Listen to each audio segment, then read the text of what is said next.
দেশে ডেঙ্গুতে একদিনে 12 জনের মৃত্যু, হাসপাতালে ভর্তি আরও 740 জন, জানিয়েছে স্বাস্থ্য অধিদপ্তর। পূজা উদযাপনে কোনো ঝুঁকি নেই বললেন স্বরাষ্ট্র উপদেষ্টা। বুধবার থেকে মণ্ডপের নিরাপত্তায় থাকবে আইনশৃঙ্খলা বাহিনী। বিচারিক প্রক্রিয়ার মধ্য দিয়ে আওয়ামী লীগ ও তার দোসরদের নিষিদ্ধ করতে হবে বললেন নাহিদ। দায়ীদের শাস্তি নিশ্চিতের দাবি। এবং জাতিসংঘের অধিবেশনে যোগ দিতে রাতে নিউ ইয়র্ক যাচ্ছেন প্রধান উপদেষ্টা। সফর সঙ্গী 4 রাজনৈতিক নেতা।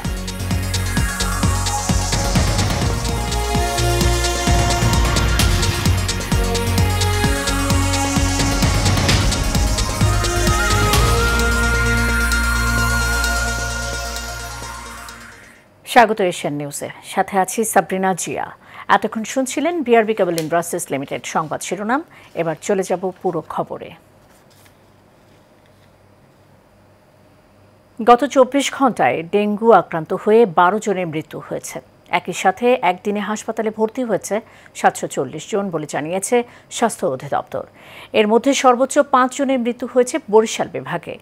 রোববার স্বাস্থ্য অধিদপ্তরের হেলথ এমার্জেন্সি অপারেশন সেন্টার ও কন্ট্রোল রুম থেকে পাঠানো এক সংবাদ বিজ্ঞপ্তিতে এসব তথ্য জানানো হয়। আরও যেসব জেলায় ডেঙ্গুতে মারা যাওয়ার খবর পাওয়া গেছে সেগুলো হলো ঢাকা উত্তর সিটিতে 3 জন, 2 জনের মধ্যে মৃত্যু হয়েছে ঢাকা দক্ষিণ সিটিতে, 1 জন করে মারা গেছেন চট্টগ্রাম ও ময়মনসিংহ বিভাগে।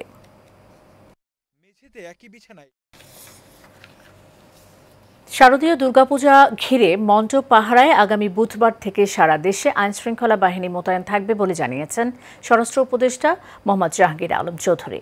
সচিবালয়ে উপদেষ্টা পরিষদ কমিটির সাথে বৈঠক শেষে একথা বলেন তিনি। বলেন, আগামী জাতীয় নির্বাচন শান্তিপূর্ণ ও উৎসব মুখর হবে। এদিকে সরকারি ক্রয় কমিটির বৈঠক শেষে অর্থ উপদেষ্টা ডক্টর সালেউদ্দিন আহমেদ বলেছেন, আগামী শিক্ষাবর্ষে জানুয়ারি মাসেই শিক্ষার্থীরা নতুন পাঠ্য বই হাতে পাবেন। বিস্তারিত নূর মোহাম্মদ ভূঁইয়ার রিপোর্টে। হিন্দু সম্প্রদায়ের সবচেয়ে বড় ধর্মীয় উৎসব দুর্গাপূজাকে গুরুত্ব দিয়ে পাশাপাশি ত্রয়োদশ জাতীয় সংসদ নির্বাচনকে সুষ্ঠু করার লক্ষ্যে সচিবালয়ে উপদেষ্টা পরিষদ কমিটির সাথে বৈঠক করেন স্বরাষ্ট্র উপদেষ্টা। বৈঠক শেষে তিনি বলেন, আগামী জাতীয় নির্বাচন শান্তিপূর্ণ ও উৎসবমুখর হবে। তারপরে আসন্ন জাতীয় নির্বাচন বলে সার্বিক প্রস্তুতি সংক্রান্ত আলোচনা, আসন্ন দুর্গাপূজা 2025 উদযাপন উপলক্ষে আইন শৃঙ্খলা পরিস্থিতি বিষয়ে আলোচনা, জুলাই হত্যাকাণ্ডে শহীদদের মামলা রেকর্ড তদন্ত অগ্রগতির বিষয়ে আলোচনা, সারা দেশে আইন শৃঙ্খলা পরিস্থিতি অভিযান পরিচালনা বিষয়ে আলোচনা। দুর্গাপূজাকে কেন্দ্র করে আইনশৃঙ্খলা বাহিনী কঠোর পদক্ষেপ নিচ্ছে জানিয়ে স্বরাষ্ট্র উপদেষ্টা বলেন, বুধবার থেকে সারা দেশে আইনশৃঙ্খলা বাহিনী মোতায়েন থাকবে। এখন যদি কোনো জায়গায় হয়তো ছোটোখাটো 2-1টা ঘটনা ঘটতেছে, যেহেতু আমাদের আইন শৃঙ্খলা বাহিনী কিন্তু এখন পর্যন্ত ডিপ্লয় হয় না, এখন কিন্তু মেইন দায়িত্বটা কিন্তু ওনাদের এইগুলি দেখার। আর 24 তারিখ থেকে আমাদের আইন শৃঙ্খলা বাহিনী ডিপ্লয় হয়ে গেলে এটা আমাদের একসাথে, বাট এখনও আবার শুধু ওনাদের দেখা তা না, বাট এই ভিতরে আমরা এখন ইনস্ট্রাকশন দিয়েছি যে আমাদের যে থানা পুলিশ রয়ে গেছেন, তারপরে র্যাব, বিজিবি, আনসার এরও এখনও পেট্রোলিং করবে, বাট অন গ্রাউন্ড ডিপ্লয় হয়ে যাবে হলো 24 তারিখ থেকে। এদিকে সরকারি ক্রয় কমিটির বৈঠক শেষে অর্থ উপদেষ্টা ডক্টর সালেউদ্দিন আহমেদ বলেন, আগামী শিক্ষাবর্ষে জানুয়ারি মাসে শিক্ষার্থীরা নতুন পাঠ্য বই হাতে পাবে। না, গতবার যেহেতু নভেম্বরে হয়েছিল, আজকে তো মাত্র কত সেপ্টেম্বর, আমরা নেক্সট উইকে হয়তো এটা নিয়ে আবার বলব। না জানুয়ারি পাবে, এই জন্য তো আজকে সেপ্টেম্বরে। নূর মোহাম্মদ ভূঁইয়া, এশিয়ান টেলিভিশন, ঢাকা। শুধু শেখ হাসিনা নয়, বিচারিক প্রক্রিয়ার মধ্য দিয়ে আওয়ামী লীগ ও তার দোসরদের চিরতরে নিষিদ্ধ করতে হবে বলে জানিয়েছেন জাতীয় নাগরিক পার্টির আহ্বায়ক নাহিদ ইসলাম। আজ জুলাই আগস্টে মানবতা বিরোধী অপরাধের মামলায় শেখ হাসিনা সহ 3 জনের বিরুদ্ধে 47তম সাক্ষী নাহিদ ইসলামের জেরা শেষ করে শেখ হাসিনার স্টেট ডিফেন্স। পরে সাংবাদিকদের প্রশ্নের জবাবে একথা বলেন তিনি। নাহিদ ইসলাম বলেন, এবার দল হিসেবে আওয়ামী লীগের বিচারের সুযোগ এসেছে ট্রাইব্যুনালের সামনে। শুধু শেখ হাসিনা নয়, বিচারিক প্রক্রিয়ার মধ্য দিয়ে আওয়ামী লীগ ও তার দোসরদের চিরতরে নিষিদ্ধ করতে হবে। বিচারপতি গোলাম মর্তুজা মজুমদারের নেতৃত্বে 3 সদস্যের ট্রাইব্যুনালে নাহিদ ইসলামকে জেরা করেন রাষ্ট্রনিযুক্ত শেখ হাসিনার আইনজীবী। এর আগে সাক্ষ্য শেষ করে দায়ীদের শাস্তি দাবি করেছেন নাহিদ ইসলাম। তিনি বলেন, ভিকটিমরা যেন ন্যায় বিচার পান। প্রধান উপদেষ্টা অধ্যাপক ডক্টর মোহাম্মদ ইউনূস জাতিসংঘের সাধারণ পরিষদের ৮০তম অধিবেশনে যোগ দিতে আজ রাতে যুক্তরাষ্ট্রের নিউ ইয়র্কের উদ্দেশ্যে ঢাকা ত্যাগ করবেন। সফরসূচি অনুযায়ী তিনি ২২ সেপ্টেম্বর নিউ ইয়র্কে পৌঁছবেন এবং ২৬ সেপ্টেম্বর সাধারণ পরিষদের অধিবেশনে ভাষণ দেবেন।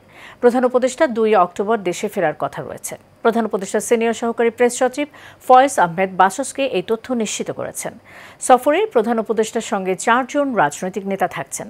বিএনপি মহাসচিব মির্জা ফখরুল ইসলাম আলমগীর, জামায়াতে ইসলামের নায়েবে আমির সৈয়দ আবদুল্লাহ মোহাম্মদ তাহের, জাতীয় নাগরিক পার্টির সদস্য সচিব আক্তার হোসেন এবং বিএনপির ভারপ্রাপ্ত চেয়ারম্যান তারেক রহমানের পররাষ্ট্র বিষয়ক উপদেষ্টা হুমায়ুন কবির।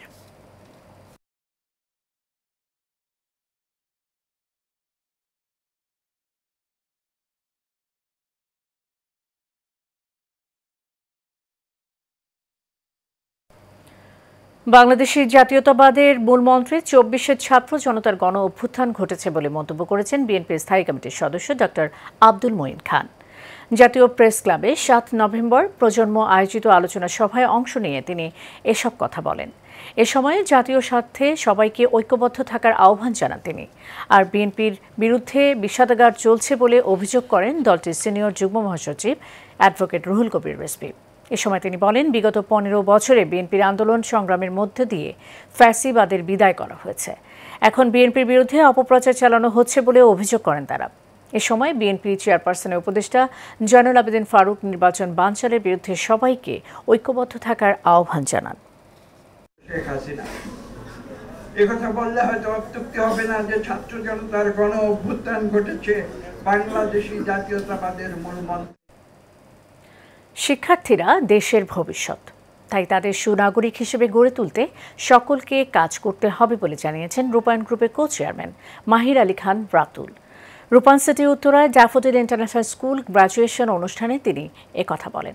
এ সময় ড্যাফোডিল গ্রুপের চেয়ারম্যান ডক্টর মোহাম্মদ সবুর খান বলেন, সকল প্রতিকূলতাকে মোকাবেলা করে শিক্ষার্থীদের এগিয়ে যেতে হবে। ওয়ালিদ সিদ্দিকের রিপোর্ট। দেশের স্বনামধন্য শিক্ষা প্রতিষ্ঠান ড্যাফোডিল ইন্টারন্যাশনাল স্কুল গ্র্যাজুয়েশন অনুষ্ঠান আয়োজন করে রূপায়ণ সিটি উত্তরায়। জাতীয় সঙ্গীতের মধ্য দিয়ে শুরু হয় অনুষ্ঠানের সূচনা পর্ব। মনোরম সাংস্কৃতিক অনুষ্ঠানের পর গ্র্যাজুয়েশন অনুষ্ঠান শুরু হয়। এই অনুষ্ঠান ঘিরে পুরো ক্যাম্পাসে উৎসবের আমেজ তৈরি হয়। There's music, there's people, there's everyone, there's teachers, the principal, the founder, and it's overall a great feeling. আজকে আমার খুব ভালো লাগছে। আজকে আমাদের গ্র্যাজুয়েশন প্রোগ্রাম, আমরা ক্লাস 4 থেকে 5 এ উঠেছি। I feel proud of myself for reaching to grade 5, and also I'm very proud of myself. অনুষ্ঠানে বিশেষ অতিথি ছিলেন রূপায়ণ গ্রুপের কো চেয়ারম্যান মাহির আলী খান রাতুল। জ্ঞানের দীপ্তি, চরিত্রের দৃঢ়তা ও অধ্যবসায়ের মহিমা নিয়ে উজ্জ্বল ভবিষ্যৎ গড়তে শিক্ষার্থীদের অনুপ্রেরণা প্রদান করেন রূপায়ণ গ্রুপের co chairman. Wonderful program organized by Daffodil International School, and Rupayণ family is proud to be part of this program today. We wish them all the success, and I congratulate all the children who have graduated today and going to their next classes. The energy of the children are very enthusiastic. অনুষ্ঠানের প্রধান অতিথির বক্তব্যে daffodil গ্রুপের chairman doctor Mohammad Sabur Khan বলেন, দেশের অগ্রযাত্রায় শিক্ষার্থীরা হলো আলোকবর্তিকা। I hope that you like to become an entrepreneur. If you like to become an entrepreneur, then you can create more organization like me. So I don't like to prolong my speech because I know that you and all of the friends are waiting for receiving the graduation ceremony and are joining the graduation parade. So students, I hope that your leadership skill, your good human being, mentality and your entrepreneurial skill will be the key pathway for reaching your destination, and your parents and your teacher all will love to help you through this Daffodil International School.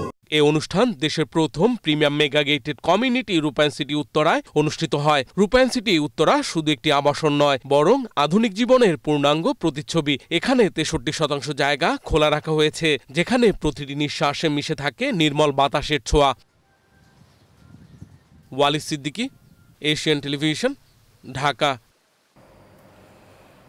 দেশের অর্থনীতির চালিকা শক্তিকে আরও বেগবান করতে প্রবাসীদের কল্যাণে অন্তর্বর্তী সরকারকে দীর্ঘমেয়াদী পরিকল্পনা গ্রহণের আহ্বান জানিয়েছেন আন্তর্জাতিক প্রবাসী মানবাধিকার ফাউন্ডেশনের চেয়ারম্যান HM মনিরুজ্জামান।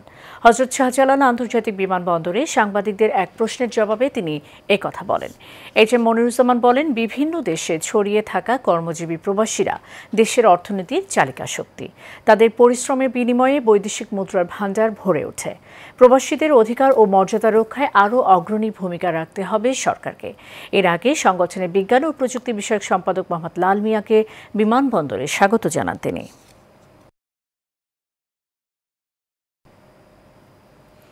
বাংলাদেশ জামাতে ইসলামী ঢাকা মহানগরী দক্ষিণের উদ্যোগে ঢাকা ৯ সংসদীয় আসনের সকল শ্রেণী পেশার মানুষের উন্নয়ন ভাবনা শীর্ষক মতবিনিময় সভা হয়েছে। জামাতে কেন্দ্রীয় মজলিসের শুরা সদস্য ও ঢাকা ৯ আসনের নির্বাচন পরিচালনা কমিটির পরিচালক মাওলানা ফরিদুল ইসলামের সভাপতিত্বে এবং নির্বাচন পরিচালনা কমিটির সদস্য সচিব মোহাম্মদ শাহজাহানের পরিচালনায় মতবিনিময় সভায় প্রধান অতিথি ছিলেন বাংলাদেশ শ্রমিক কল্যাণ ফেডারেশনের কেন্দ্রীয় সহ সভাপতি ও ঢাকা ৯ আসনের জামায়াত মনোনীত সংসদ সদস্য পদপ্রার্থী জননেতা কবির আহমেদ।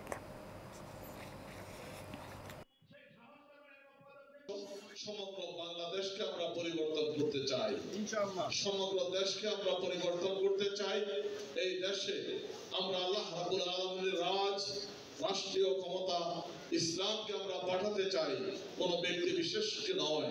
আমাদের আমিরে জামাতের ঘোষণা, আমরা অমুক কলিমুল্লাহকে আমরা রাষ্ট্রীয় ক্ষমতায় পাঠাতে চাই না, আমরা রাষ্ট্রীয় ক্ষমতায় পাঠাতে চাই। এ পর্যায়ে সারা বাংলা। শিল্পাঞ্চলের সাভারের আশুলিয়ায় ছাত্র জনতা হত্যা মামলায় আফজাল হোসেন নামের এক ইউপি সদস্যকে গ্রেফতার করেছে পুলিশ। গ্রেফতারের পর আদালতে পাঠানোর বিষয়টি নিশ্চিত করেছেন আশুলিয়া থানার ভারপ্রাপ্ত কর্মকর্তা আব্দুল হান্নান। গ্রেফতার আফজাল হোসেন মেম্বার আশুলিয়ার জিরাবর কুঞ্জলবাগ এলাকার মৃত আলহাজ জমির আলীর ছেলে। তিনি গত বছরের ৫ আগস্টের পর থেকে আত্মগোপনে ছিলেন। পুলিশ জানায়, আশুলিয়ার বৈষম্য বিরোধী ছাত্র আন্দোলন দমাতে ছাত্র জনতার উপর হামলা চালায় আওয়ামী লীগ ও তার অঙ্গ সংগঠনের সন্ত্রাসীরা। গত বছরের ৫ আগস্ট স্বৈরাচার সরকারের পতন হলে পরবর্তীতে মামলা দায়ের করেন নিহত ও আহতের পরিবার। সেই মামলার এজাহারভুক্ত আসামি ছিলেন আফজাল হোসেন। গাজীপুরের শ্রীপুরে মুদি দোকানদারের উপর সন্ত্রাসী হামলা, মারধর ও লুটপাটের অভিযোগ উঠেছে। শ্রীপুর পৌরসভার মধ্য ভাংনাহাটি এলাকায় মোহাম্মদ আফতাব উদ্দিনের মুদির দোকানে এই হামলার ঘটনা ঘটে। একই এলাকার রাশিদুল ও তার ভাই জয় অজ্ঞাত ৪ থেকে ৫ জন সহ দেশীয় অস্ত্র নিয়ে দোকানে ঢুকে প্রথমে দোকানদার আফতাব উদ্দিনকে কুপিয়ে রক্তাক্ত জখম করে। পরে দোকান ভাঙচুর চালিয়ে প্রায় ৩০,০০০ টাকার মালামাল নষ্ট করে। হামলাকারীরা ক্যাশ বাক্স থেকে ২০,০০০ টাকা, আলমারি ভেঙে ৩ লাখ টাকা নগদ অর্থ এবং ৪.৫ লাখ টাকার স্বর্ণালংকার লুট করে নিয়ে যায়। রাজধানীতে হয়ে গেল ৩ দিন ব্যাপী ইন্টারন্যাশনাল সিকিউরিটি এক্সপো, যেখানে শতাধিক স্টলে অগ্নি নিরাপত্তা, কারখানা নিরাপত্তা, ডিজিটাল ও ব্যক্তি নিরাপত্তার স্বার্থে সংশ্লিষ্ট প্রতিষ্ঠান তাদের পণ্য এবং সেবার পসরা নিয়ে হাজির হয়। দেশি প্রতিষ্ঠান ছাড়াও বিদেশি প্রতিষ্ঠানের উপস্থিতি ছিল লক্ষণীয়। এরই মাঝে নতুন একটি উদ্যোগ নিয়ে হাজির হয় অথেন্টিক্স ব্র্যান্ড অ্যান্ড সিকিউরিটিজ বিডি নামের প্রতিষ্ঠান। তারা বাংলাদেশে প্রথম বিশেষায়িত ব্র্যান্ড প্রোটেকশন সেবা দেওয়ার ঘোষণা দিচ্ছে। নকল এবং ভেজাল থেকে পণ্যকে নিরাপত্তা সেবা প্রদান করছে। প্রতিষ্ঠানটির প্রতিষ্ঠাতা ও প্রধান নির্বাহী অবসরপ্রাপ্ত মেজর জামাল হায়দার জানান, ইতোমধ্যেই তারা এই ক্ষেত্রে উল্লেখযোগ্য সাফল্য অর্জন করেছেন এবং সেবা গ্রহণকারী বহুজাতিক কৃষি পণ্য বিপণন কোম্পানি ব্যাপক সুফল লাভ করছে। তাদের এই উদ্যোগে মূলত বাংলাদেশের অন্যতম জাতীয় সমস্যা অর্থাৎ সকল নকল ভেজাল টেকসইভাবে নির্মূল করে দেশকে সমৃদ্ধ করতে ভূমিকা রাখবে।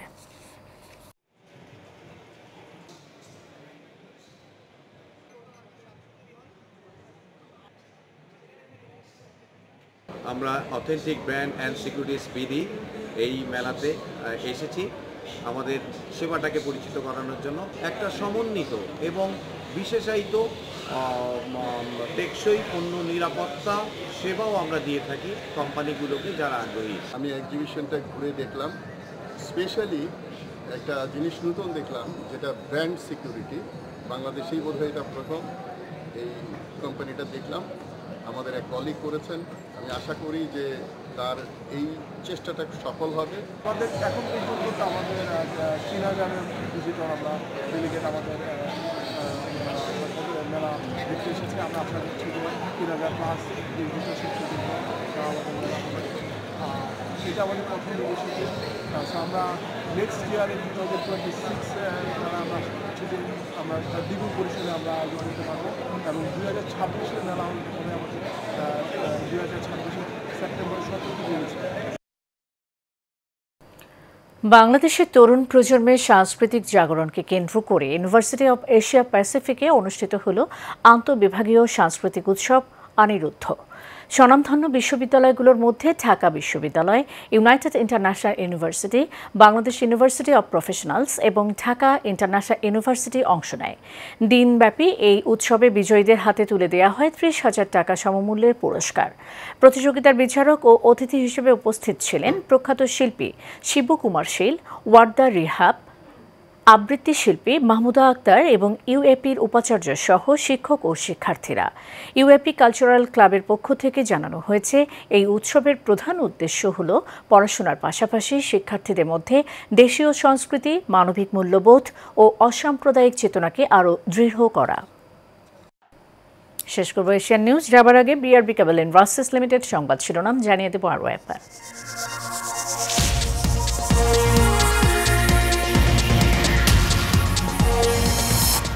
দেশে ডেঙ্গুতে একদিনে 12 জনের মৃত্যু, হাসপাতালে ভর্তি আরও 740 জন, জানিয়েছেন স্বাস্থ্য অধিদপ্তর। পূজা উদযাপনে কোনো ঝুঁকি নেই বললেন স্বরাষ্ট্র উপদেষ্টা। বুধবার থেকে মণ্ডপের নিরাপত্তায় থাকবে আইনশৃঙ্খলা বাহিনী।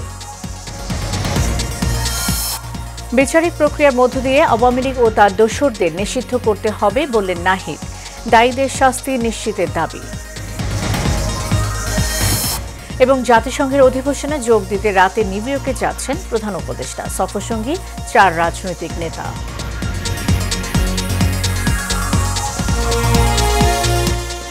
এশিয়ান নিউজ এ পর্যন্তই। পরের সংবাদ দেখার আমন্ত্রণ রইল। ধন্যবাদ সাথে থাকার জন্য।